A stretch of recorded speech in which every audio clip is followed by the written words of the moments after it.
Papunta kami ngayon sa cable car dito sa Hong Kong. Gaya na nakikita nyo, yan, konti pa lang ang pila kasi maaga pa lang.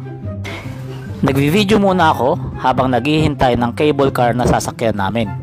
Yan po, medyo marami-rami na yung tao sa pila. So ayan na, sasakay na kami.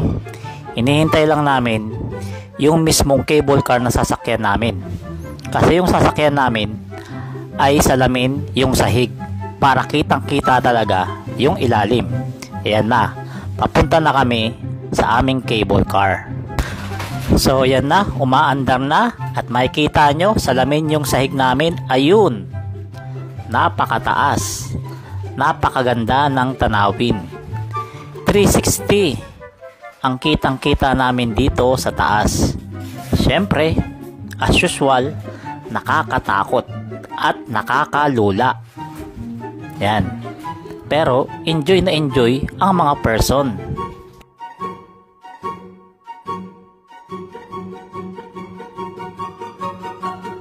Habang kami ay nasa taas, kunwari lang kami dyan na hindi natatakot. Kasi tingnan mo naman yung tanawin. Tingnan nyo, napakataas na nyan.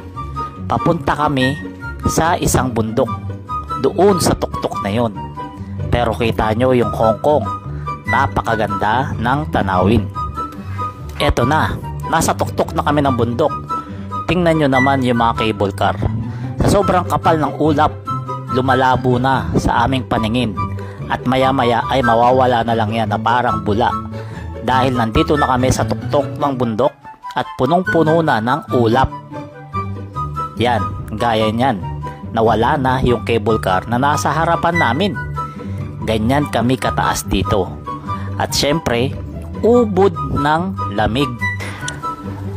Kung makikita mo, yung paligid namin ay punong-puno ng ulap.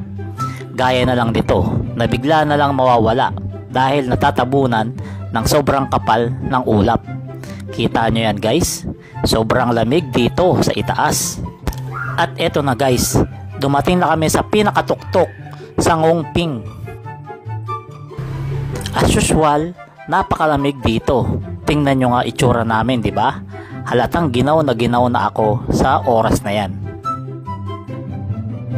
Ganito ang itsura sa tuktok. Ganito ang iyong makikita. Sobrang lamig, gaya ng nakikita nyo ngayon.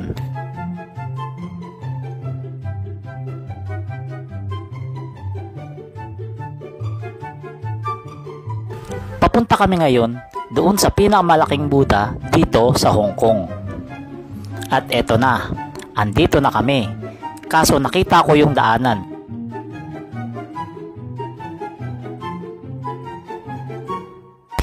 Itsura pa lang, alam ko nang mamamatay na ako sa lamig sa taas.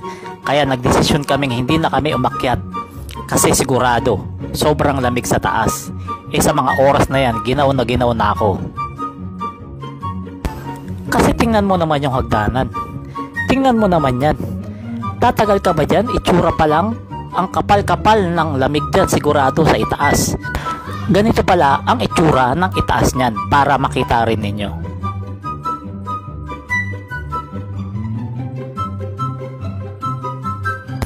So eto guys, pauwi na kami. Kung gusto mo pala sumakay ng libre dito, pwede. Pero dyan ka sasakay. Buwis buhay nga lang. Salamat!